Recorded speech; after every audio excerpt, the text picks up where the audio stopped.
Rome did not begin as a republic. For generations, it lived under kings, some remembered as builders, others as tyrants.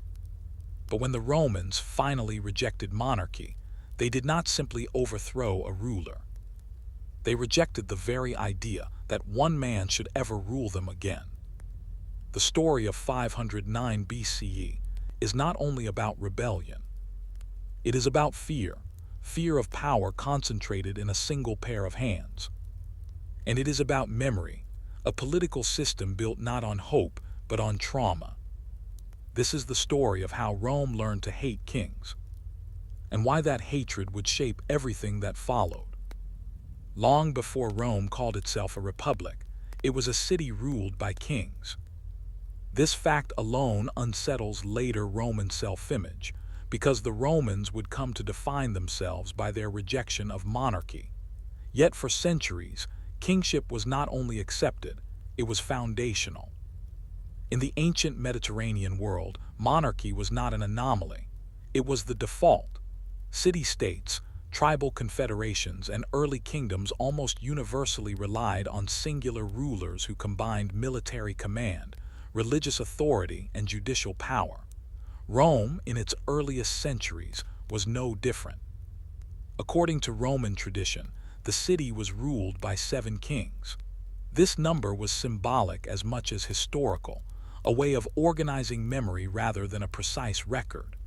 What mattered to later Romans was not the accuracy of the list, but what it represented: an era of gradual growth, experimentation, and consolidation under personal rule. The kings were remembered not as identical tyrants, but as varied figures, each embodying a phase of Rome's development. Some were founders, others were builders. Some were lawgivers, others warriors. Together, they formed a narrative of progress, a story in which Rome learned how to be a city. Under the kings, Rome transformed from scattered hilltop settlements into an organized urban community. The Palatine Hill, once a cluster of huts, became the symbolic heart of the city. Defensive walls were constructed, roads were laid, temples were raised, binding religion tightly to civic life. Kingship in this sense worked. The king stood at the center of Roman society as a unifying figure. He commanded the army in war. He presided over sacrifices and rituals, ensuring harmony between the city and its gods. He acted as judge, settling disputes and enforcing custom. In a world without bureaucracies or written constitutions, personal authority provided clarity. Yet this clarity masked a deeper vulnerability.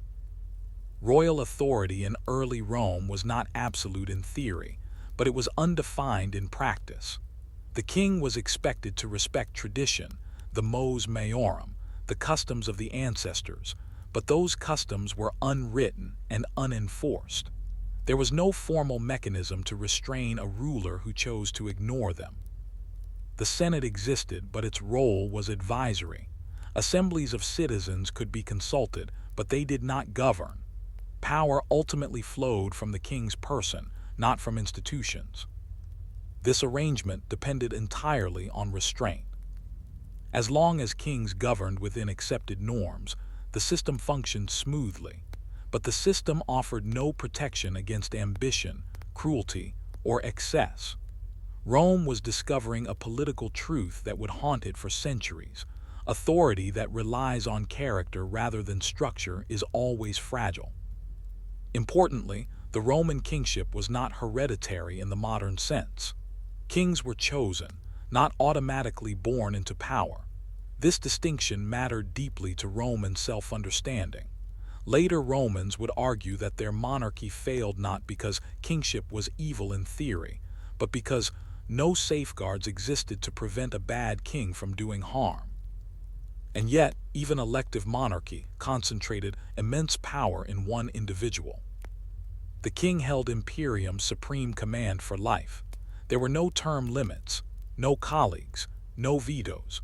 Once chosen, a king ruled until death or removal. This permanence magnified both virtue and vice. Over time, unease grew. As Rome expanded, so did the stakes of political authority. The city's population increased, its territory widened, its armies grew larger. Decisions made by the king affected more people, more wealth, and more lives than ever before. A system that might have sufficed for a village began to strain under the weight of a city. At the same time, Rome's aristocratic families, the ancestors of the later patricians, gained prominence. These elites traced their lineage to the city's earliest settlers and claimed special authority derived from tradition and ancestry. While they accepted kingship, they also expected influence. The balance between king and elite was delicate. Kings needed aristocratic support to govern effectively. Elites needed kings to legitimize their own status. As long as this balance held, Rome remained stable. But when it fractured, tension surfaced. The monarchy's weakness lay not in its brutality, but in its ambiguity. There were expectations, but no guarantees. There was authority, but no accountability. There was order, but no insurance against abuse. This ambiguity would later be reframed as danger. Roman tradition remembered some kings fondly. Figures associated with law, religion, and civic organization were praised as benefactors. Others were remembered more darkly, accused of arrogance, cruelty, or impiety. These memories were less about factual accuracy and more about moral lesson.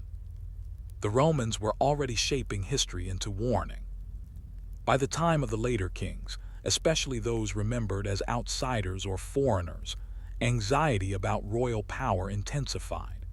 Kings who appeared distant from Roman custom, who ruled without consultation or displayed excessive personal ambition, were seen as threats not just to political stability, but to Roman identity itself. Kingship began to feel less like guardianship and more like domination. Crucially, this shift did not require constant oppression. It required uncertainty. The knowledge that no formal barrier existed between Rome and tyranny was enough to erode trust. A political system does not collapse only when it fails. It collapses when people stop believing it can protect them. Rome under the kings was orderly, productive, and successful by many measures. It laid the foundations of Roman religion, law, and military practice. It created the city that would later dominate the Mediterranean. But it also concentrated too much power in too few hands, without durable restraints. Later Romans would insist that monarchy was incompatible with liberty, but this belief was not born overnight. It emerged slowly, through experience, memory, and fear. By the end of the monarchy, Rome had not yet rejected kingship in theory. It had rejected it emotionally. The city had learned that order imposed from above could just as easily become oppression, and that without limits, even familiar authority could turn hostile. The kings built Rome, but they also taught it what to fear. That fear would soon become political principle. In Roman memory, the monarchy did not simply end. It collapsed under the weight of a single name. Lucius Tarquinius Superbus, Tarquin the Proud, was remembered as the king who transformed unease into fear, and fear into revolt. Whether he truly deserved every accusation matters less than the fact that Romans believed he did. History, for them, was not only what happened, but what was remembered, and Tarquin was remembered as a warning. Tarquin did not ascend to the throne as a lawful successor in the traditional sense. Roman sources describe his rise as violent and illegitimate, achieved through the murder of his predecessor and the intimidation of Rome's elite. From the beginning, his reign was framed as an act of rupture, a king who ruled without consent, without restraint, and without reverence for custom. This origin story mattered deeply to later Romans. It allowed them to argue that the monarchy did not fail gradually, but decisively, corrupted by a ruler who rejected the unwritten contract between king and city. Tarquin ruled alone. Unlike earlier kings who consulted the Senate and respected aristocratic influence, Tarquin was remembered as dismissive of advisory bodies.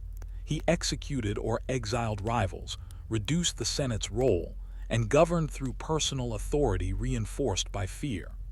Power became centralized not just in theory, but in practice. For a city accustomed to negotiation and shared elite consensus, this shift was alarming. The king still commanded armies and presided over religion, but the character of that command changed. Authority no longer felt protective. It felt coercive. The king's presence, once a stabilizing force, became a reminder of vulnerability. Tarquin's reign coincided with ambitious building projects, temples, fortifications, and public works that transformed Rome's physical landscape. Later tradition credited him with completing monumental structures that symbolized Rome's growing power. Yet even these achievements were remembered with suspicion. Monuments built under tyranny were still monuments of tyranny. Roman historians emphasize the cost of these projects: forced labor, heavy taxation, and disregard for suffering. Whether exaggerated or not, the narrative reinforced a crucial lesson. Even prosperity could be oppressive if imposed without consent. Tarquin's kingship blurred the line between ruler and owner. Rome was no longer portrayed as a community governed for the common good, but as a possession exploited for royal ambition. This perception was fatal. In early Rome, legitimacy rested not on law but on balance. A king who ignored elite opinion risked alienation. A king who ruled by fear risked rebellion. Tarquin, in Roman memory, did both. Yet it is important to pause here. Roman accounts of Tarquin were written centuries after his fall, by authors who lived in a republic that defined itself in opposition to kingship. Their portrayal was shaped by hindsight. Tarquin became a composite figure, part historical ruler, part moral allegory. He was not simply a man. He was monarchy personified. Every excess attributed to him reinforced the belief that kingship itself was inherently dangerous. By turning Tarquin into a tyrant, Roman writers could argue that no king could ever be trusted, because any king might become Tarquin. This is how political memory hardens. Tarquin's relationship with Rome's elites was particularly fraught. Aristocratic families, long accustomed to influence and prestige, found themselves marginalized. Decisions were made without consultation. Authority flowed downward, not outward. What had once been partnership became subordination. In such a system, loyalty erodes quietly. Opposition does not always announce itself openly. It gathers in whispers, in resentment, in shared fear. Rome under Tarquin did not immediately rebel, but it remembered. Fear in this context was not only fear of punishment, it was fear of unpredictability. Without institutional checks, the king's will could change overnight. Favor could become suspicion. Honor could become exile. A city cannot live indefinitely under uncertainty. Tarquin's tyranny, as remembered, was not constant violence. It was something more corrosive, the knowledge that violence could occur at any moment without appeal or restraint. This atmosphere alone was enough to destabilize the monarchy. Even religion, once a source of legitimacy, became entangled with fear. The king controlled rituals and omens, linking divine approval to personal authority. To oppose the king was, implicitly, to oppose the gods. Later Romans would see this fusion as dangerous. No man, they concluded, should wield both political and sacred power without limitation. Tarquin's family further deepened resentment. His sons were remembered as arrogant, violent, and unaccountable embodiments of privilege without responsibility. Their actions reinforced the perception that monarchy did not merely empower one man, but insulated an entire household from consequence. Kingship in this light was not a single failure. It was a system that protected abuse.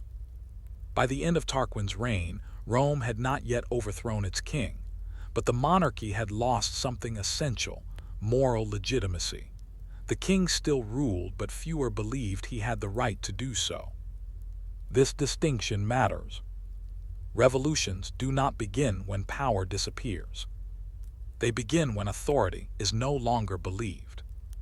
Tarquin's fall would not be caused by military defeat or economic collapse.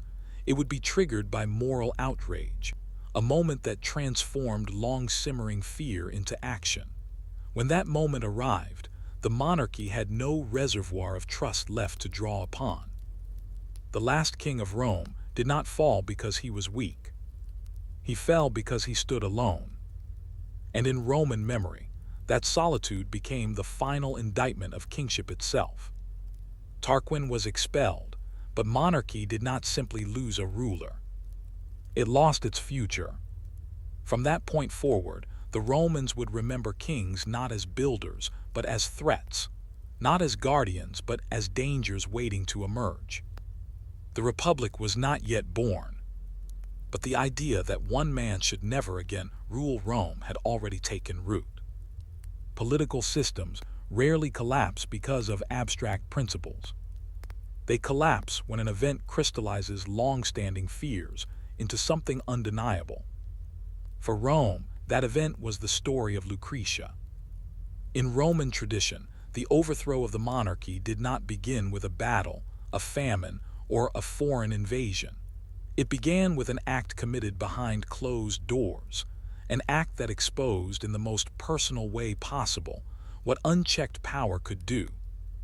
Lucretia was remembered as the ideal Roman woman, faithful, disciplined, modest, and loyal. Her virtue was not incidental to the story, it was its foundation. In early Roman culture, female chastity was bound tightly to family honor, social stability, and moral order.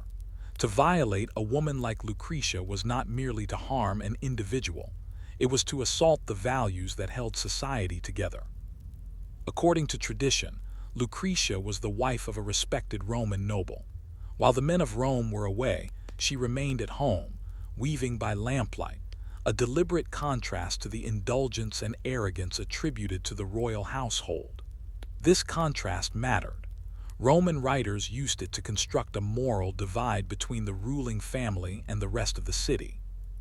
The crime was committed by Sextus Tarquinius, the son of the king.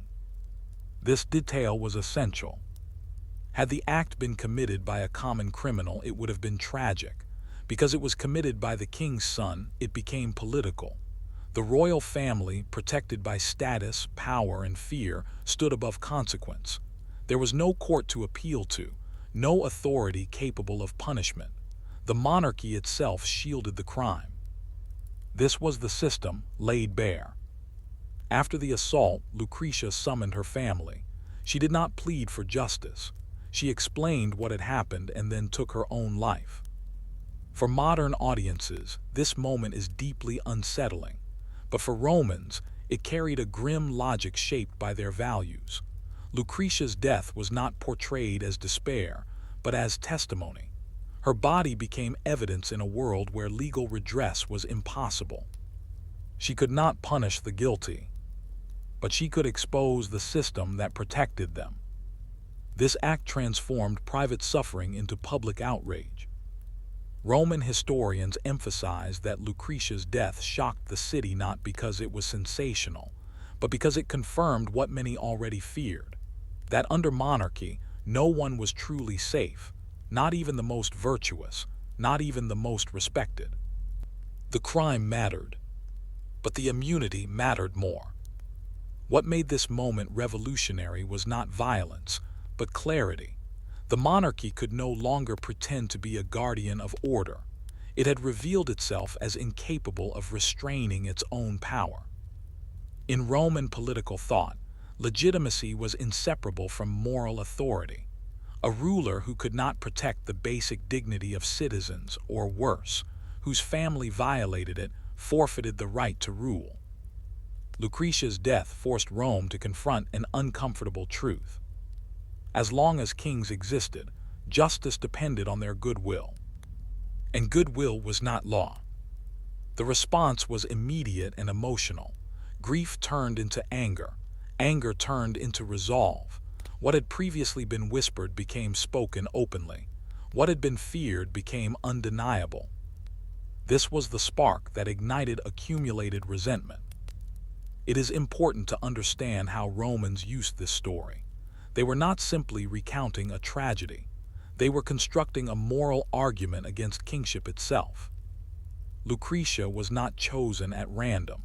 She represented the social ideal. If she could be violated without consequence, then the system was beyond repair.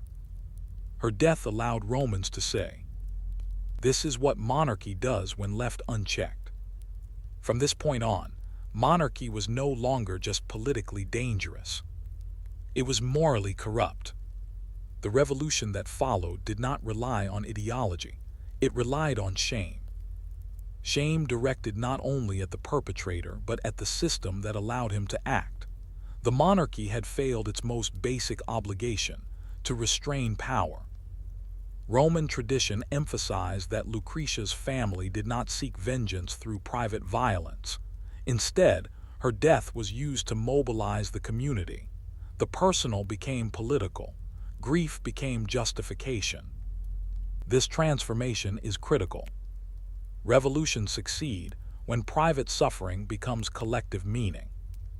Lucretia's story offered Rome a narrative that could not be dismissed as ambition or rivalry. It was not a noble plotting against a king.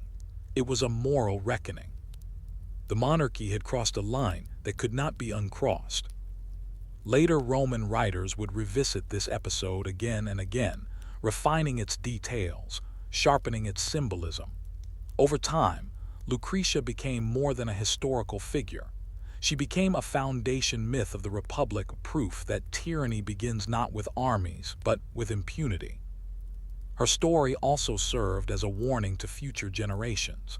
Romans would invoke Lucretia whenever they sensed power growing too concentrated, too insulated, too arrogant. Her name became shorthand for the moment when restraint disappears. In this way, the Republic was born not only from political reform, but from moral memory. Lucretia did not overthrow the monarchy. But without her story, the overthrow would have lacked meaning. The Romans did not rebel because they suddenly discovered liberty. They rebelled because monarchy had revealed its true cost. When justice depends on power, injustice becomes inevitable. Lucretia's death made that truth impossible to ignore. And once Rome accepted it, the monarchy was already finished, even before the king was expelled. The fall of Rome's monarchy did not end with outrage. Outrage alone can burn itself out. What followed Lucretia's death was something more durable, a deliberate act of collective will. At the center of that transformation stood Lucius Junius Brutus, a figure remembered not for military conquest or royal lineage, but for restraint, resolve, and symbolism. In Roman tradition, Brutus was not merely a leader of revolt. He was the man who turned anger into law. Before this moment, Rome had experienced resentment, fear, and private grievance. What it had not yet done was draw a permanent line.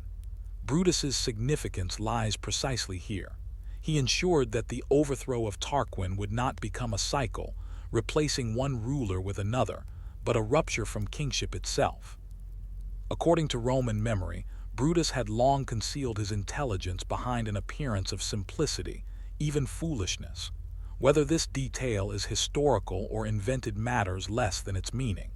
Romans wanted their first republican hero to appear cautious, patient, and underestimated, not ambitious. This framing mattered. It distinguished Brutus from the king he opposed. Where Tarquin was proud, Brutus was restrained.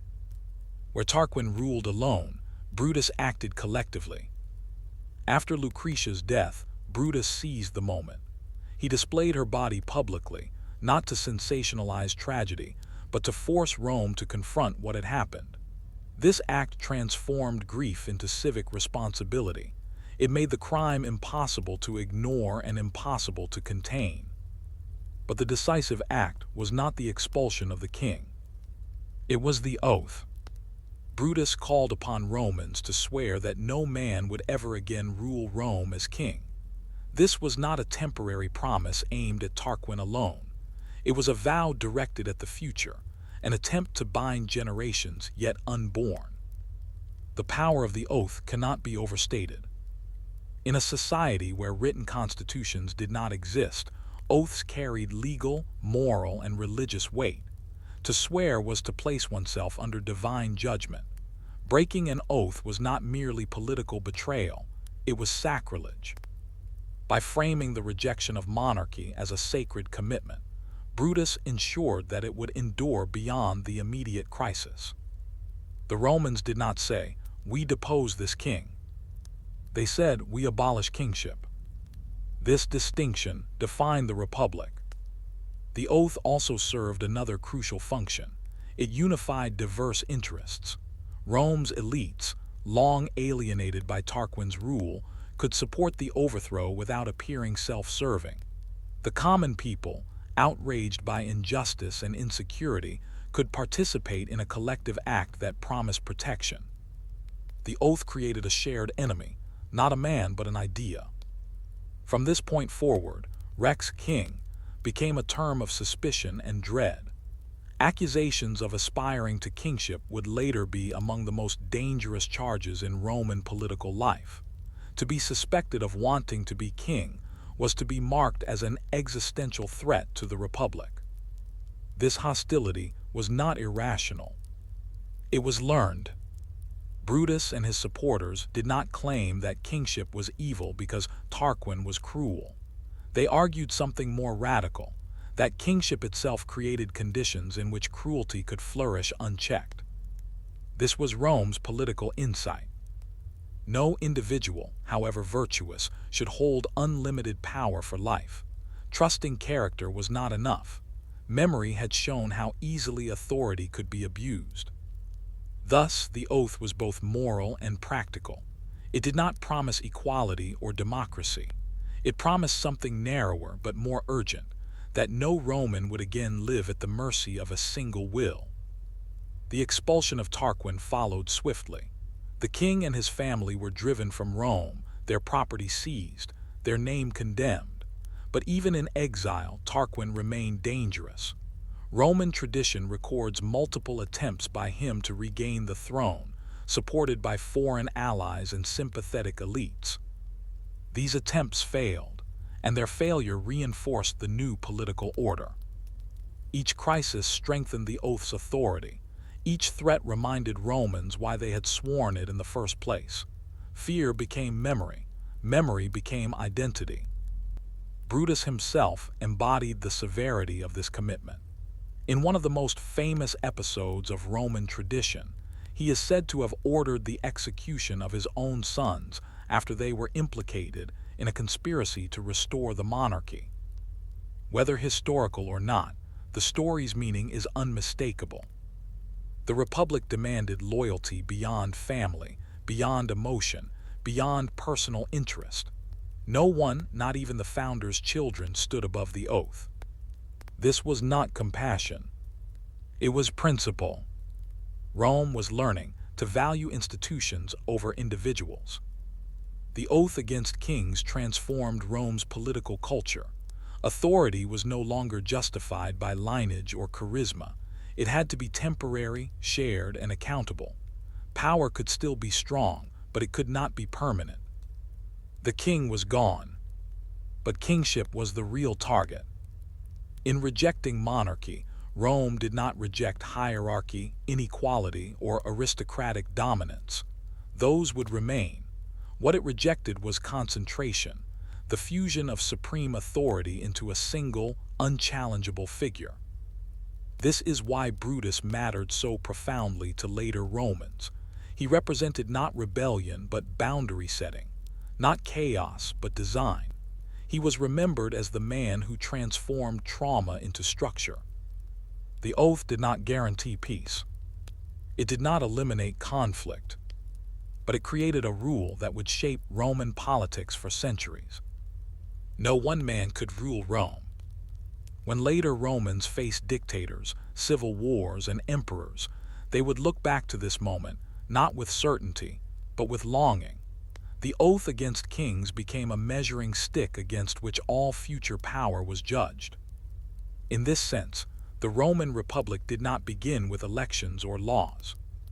It began with a promise born of fear, a promise forged from memory, and a promise that would eventually be broken, but never forgotten. With the king expelled and the oath against monarchy sworn, Rome faced a problem more dangerous than tyranny itself: how to govern without recreating it. Removing a ruler was simple, replacing a system was not. Rome did not inherit a ready-made alternative. There was no republican blueprint waiting to be implemented, no philosophical doctrine guiding reform.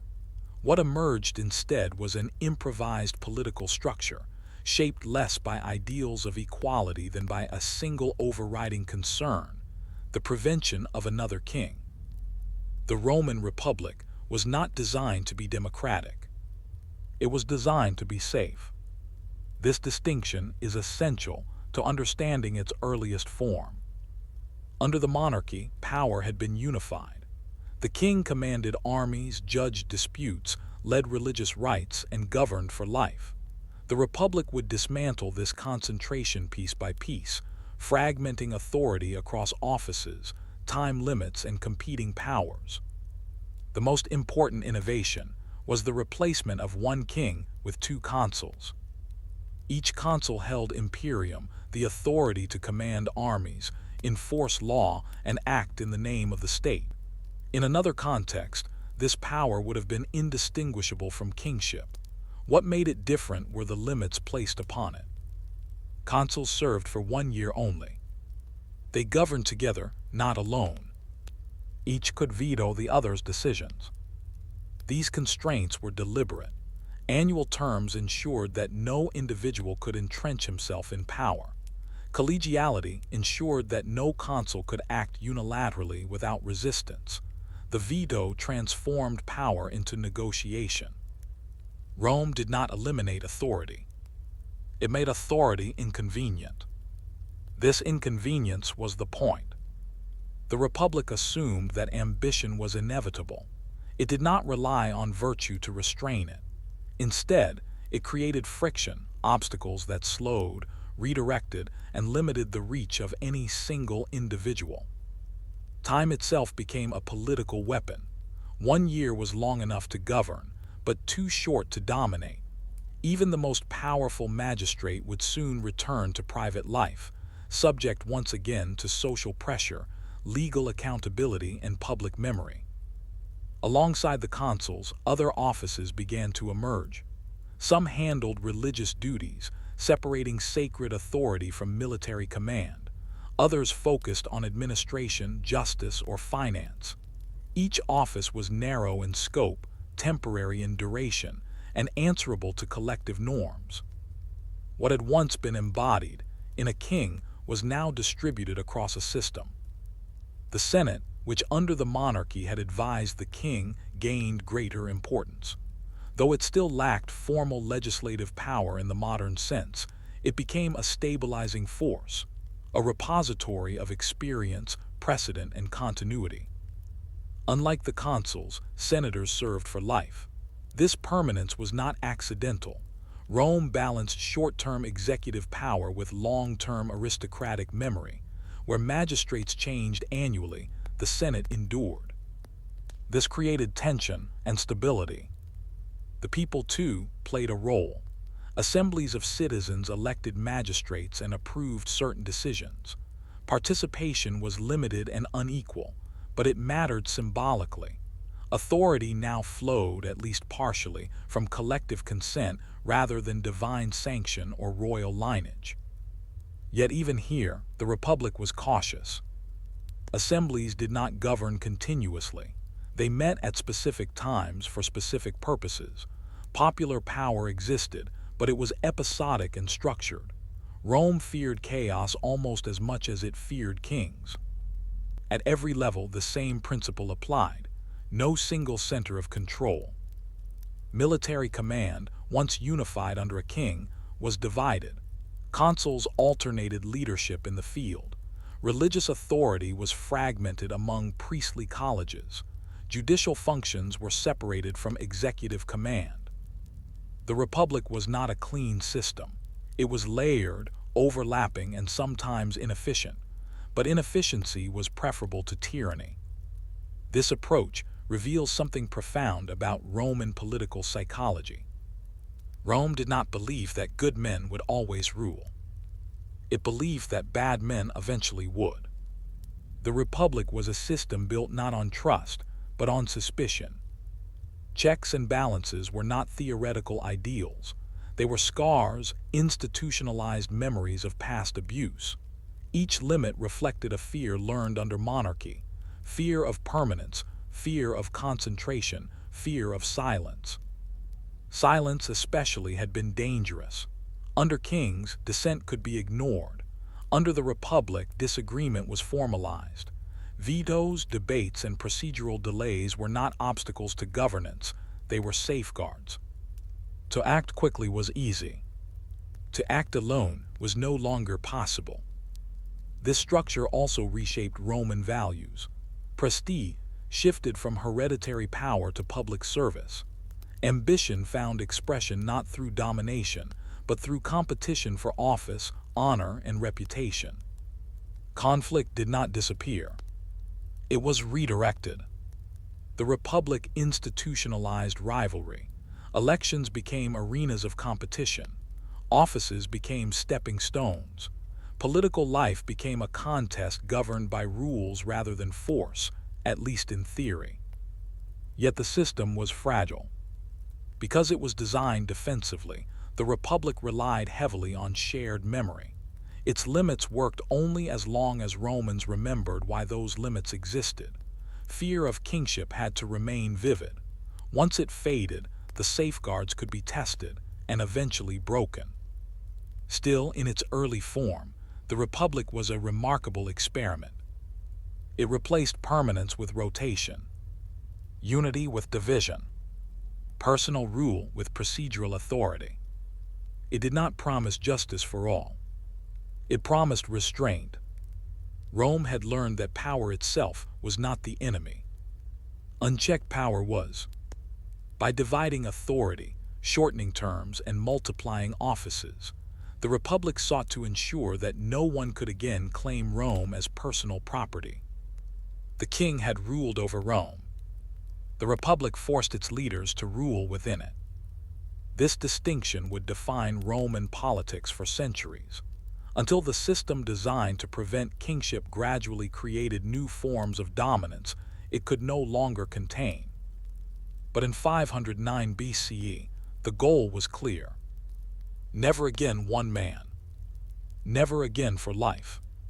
Never again without limits. The Republic was not born perfect. It was born afraid. And that fear, carefully engineered into law and custom, became its greatest strength, and eventually its greatest weakness. The Roman Republic was born from a rejection of kingship, not from a commitment to equality. This distinction shaped everything that followed.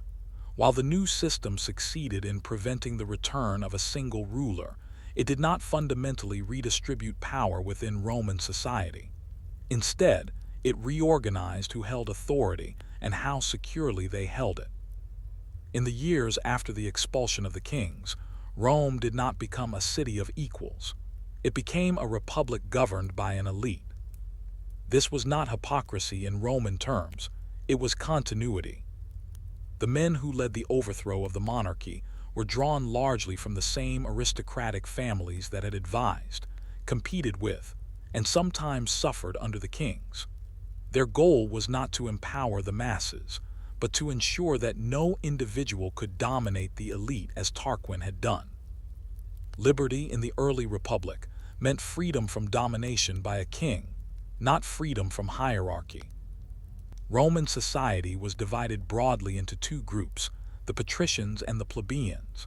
The patricians were the old aristocracy, families who claimed descent from the city's earliest founders and monopolized religious, political, and social authority. The plebeians made up the majority of the population: farmers, craftsmen, laborers and soldiers who carried Rome's burdens but lacked its privileges. Under the monarchy, this division had existed but remained less formalized. The king stood above both groups, mediating disputes and distributing favor. With the king gone, the balance shifted decisively toward the patrician elite. The new magistracies, consuls, judges, religious officials, were almost exclusively patrician. Access to office was restricted by custom, lineage, and control of religious knowledge. Law itself was unwritten, interpreted by those who already held power. For the plebeians, the republic changed little in daily life. They still paid taxes. They still served in the army. They still depended on aristocratic patrons for protection and advancement. What changed was not their status, but the identity of those who ruled over them. The king was gone. The ruling class remained. This reality produced a quiet contradiction at the heart of the republic. Rome celebrated the expulsion of tyranny while maintaining structures that excluded most of its citizens from meaningful political participation. The republic promised liberty, but defined it narrowly. To the patricians, liberty meant collective self-rule by the elite. To the plebeians, liberty often remained abstract. Yet this contradiction did not immediately explode. In the early years, fear of monarchy created unity across social divisions. Both elites and commoners remembered Tarquin's arrogance, his family's impunity, and the vulnerability of life under unchecked power. That shared memory delayed open conflict. But memory fades. Material conditions do not. As Rome expanded and fought wars, plebeians bore the cost. Military service took them away from their farms, exposing families to debt and loss. Without access to political office or legal protection, many fell into dependence on wealthy patrons or creditors. Debt became a weapon. Roman tradition records episodes in which plebeian soldiers returned from war only to face imprisonment or enslavement due to unpaid obligations. These stories may be stylized, but they reflect a real imbalance. The Republic demanded loyalty and sacrifice without offering proportional voice or protection. The early Republic, for all its institutional innovation, rested on an unequal foundation. This inequality was not accidental, it was functional. By keeping power concentrated within a narrow group, the patricians ensured stability, at least in the short term.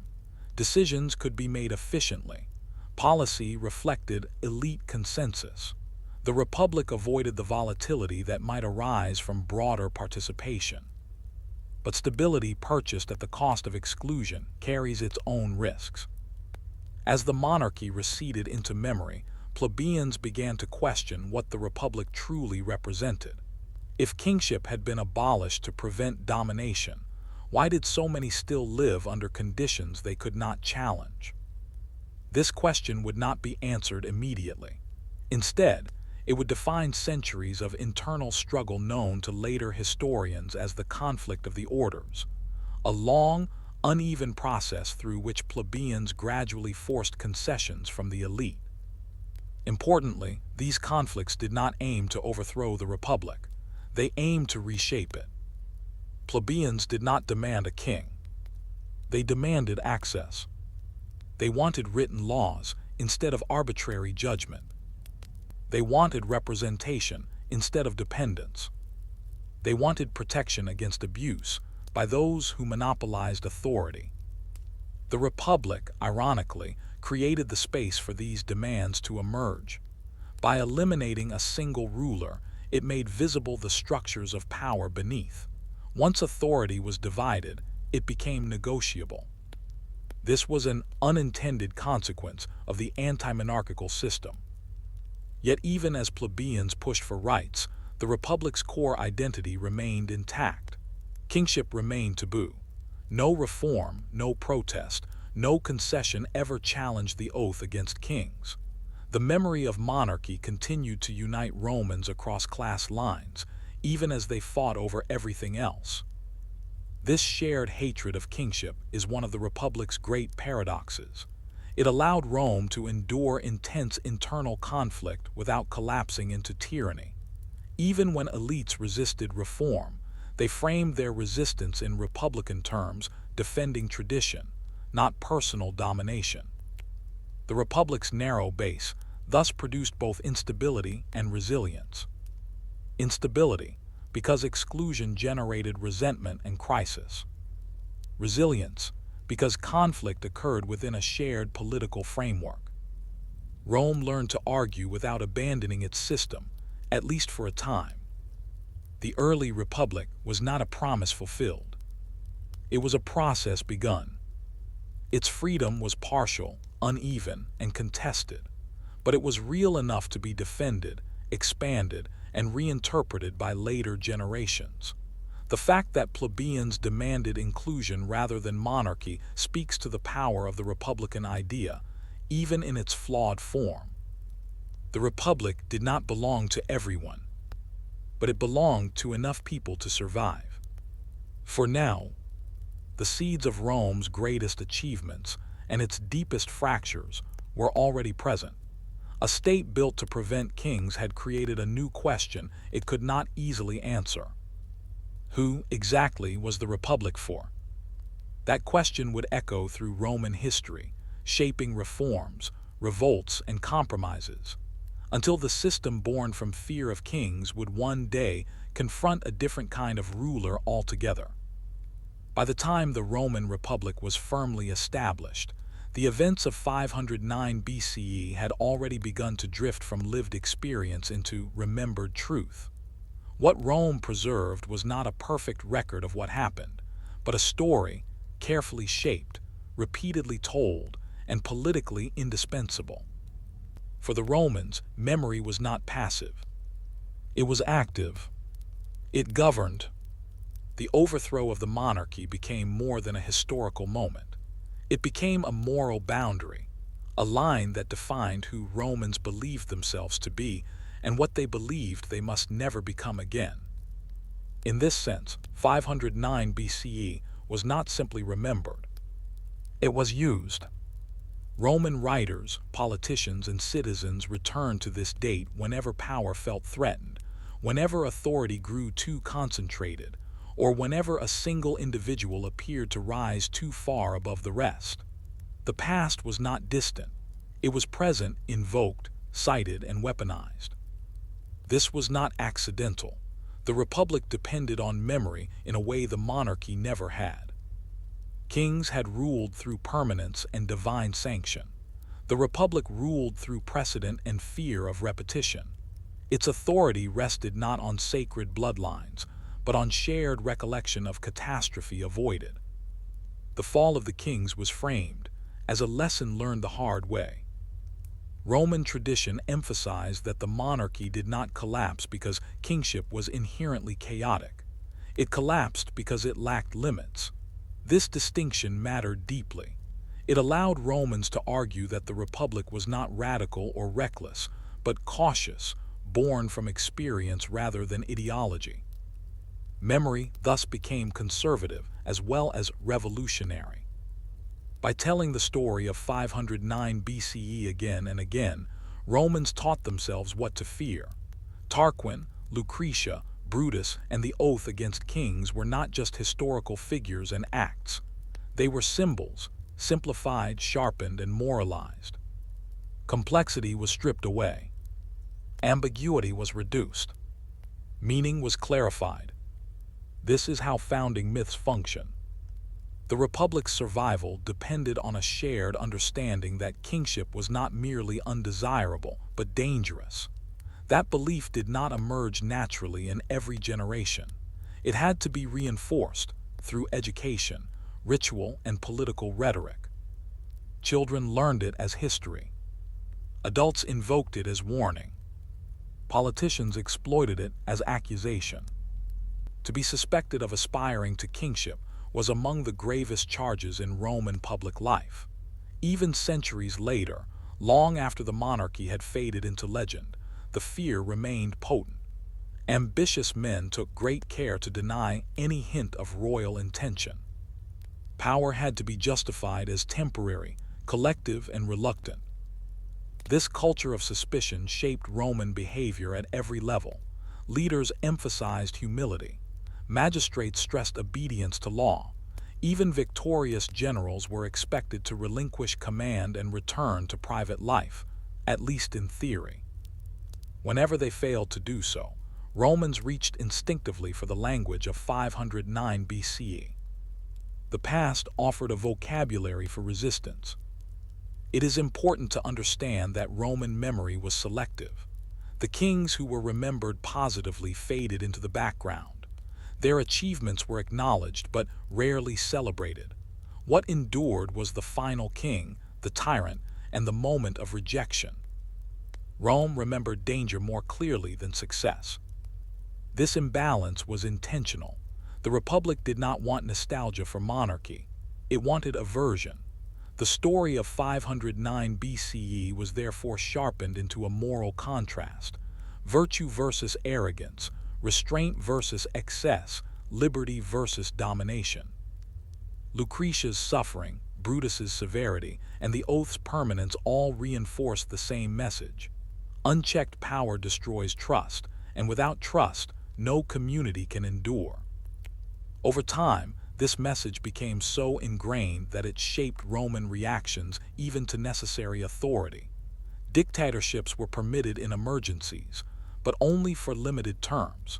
Extraordinary power was tolerated only when framed as temporary and reluctant. Even then, anxiety lingered.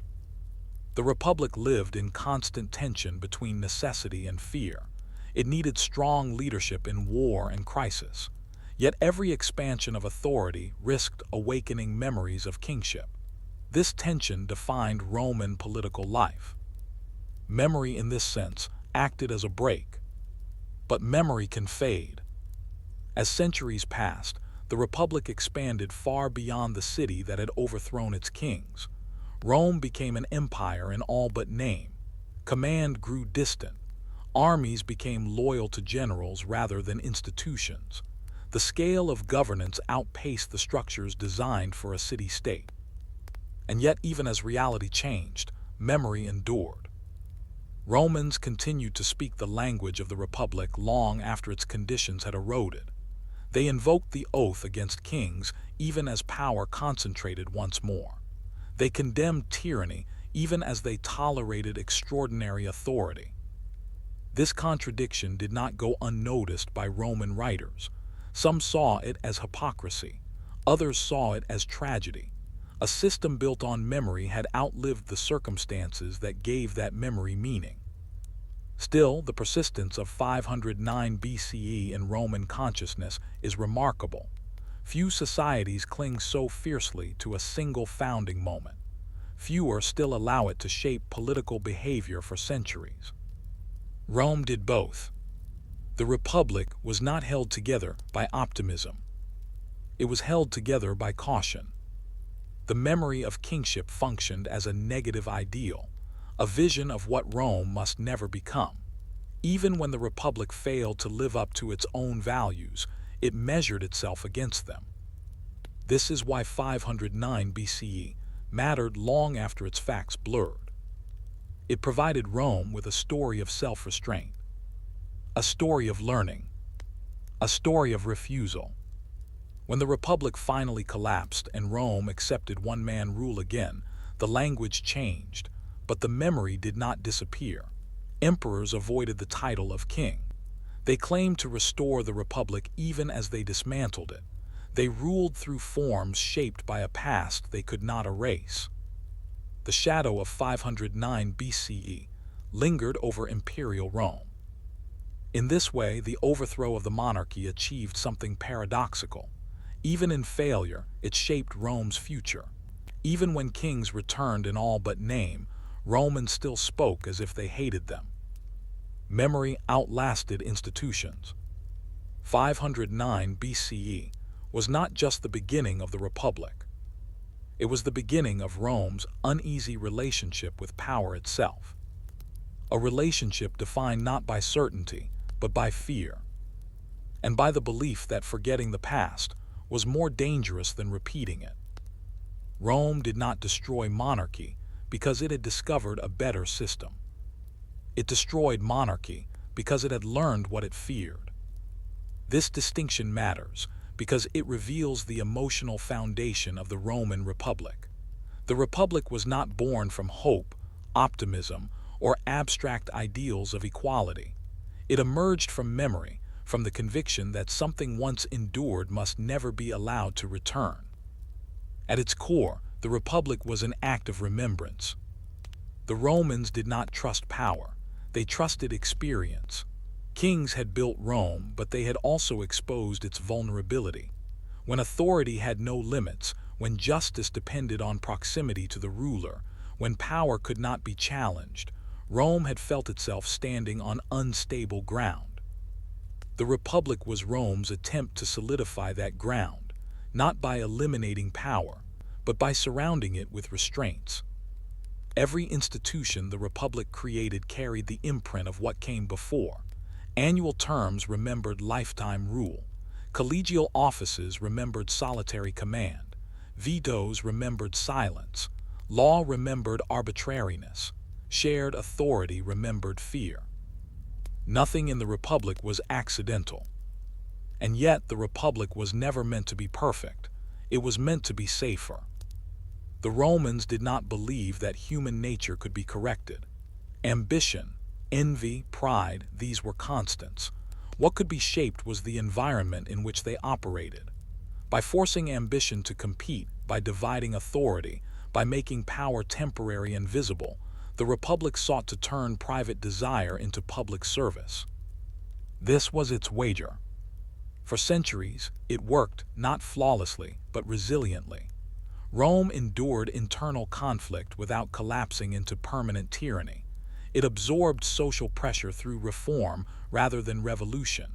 It expanded across Italy and beyond while still speaking the language of shared rule. All of this was possible because the Republic was anchored in a shared memory. Kingship had failed. But memory is not immutable. As generations passed, the monarchy receded further into legend. The immediacy of fear softened. Tarquin became a name, not a threat. Lucretia became a story, not a wound. The oath against kings became ritual rather than urgency. At the same time, Rome itself changed. What had once been a city-state governing a small territory became a vast Mediterranean power. Armies no longer fought seasonally near home. They campaigned for years across distant lands. Generals commanded forces larger than the city itself. Wealth flooded in unevenly, reshaping social relationships and political incentives. The Republic had been designed for a city. It was now ruling an empire. The safeguards that once restrained ambition began to strain under scale. Annual terms became interruptions rather than limits. Collegiality became rivalry. Vetoes became paralysis. The Senate's authority depended increasingly on prestige rather than control. And yet, even as the system frayed, Romans clung to its language. This is one of the Republic's most revealing contradictions. Long after its institutions weakened, its memory remained powerful. Romans continued to speak as if they were defending liberty, even as power concentrated once more. They rejected the word king even as they accepted the reality of one-man rule. Memory outlived structure. When the Republic finally gave way to imperial authority, it did so reluctantly and almost apologetically. New rulers insisted they were restoring stability, protecting tradition, safeguarding the Republic itself. They avoided royal titles. They respected republican forms. They ruled in the shadow of 509 BCE. This was not deception alone. It was inheritance. The Romans could not forget what kingship meant to them. Even when necessity demanded strong, centralized authority, they remained haunted by the memory of how power had once abused them. This haunting is the Republic's true legacy. The Roman Republic teaches us that political systems are not sustained by ideals alone.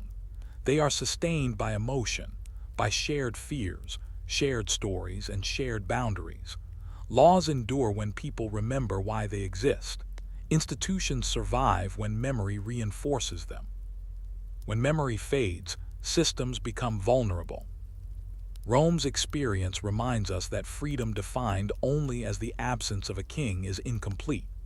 The Republic succeeded in preventing monarchy for centuries, but it struggled to answer deeper questions: who truly belongs, how power should adapt to growth, and when exceptional authority becomes permanent. The Romans knew what they hated. They were less certain about what they wanted. And yet, there is something enduring in their refusal. They refuse to forget the cost of unchecked power. They refuse to romanticize their kings. They refuse to believe that virtue alone could restrain authority. Instead, they built a system that assumed failure was possible and planned for it. This is why the Republic continues to matter. Not because it was democratic, not because it was fair, but because it was honest about human weakness. Rome did not imagine perfect rulers. It imagined imperfect ones and tried to limit the damage they could do.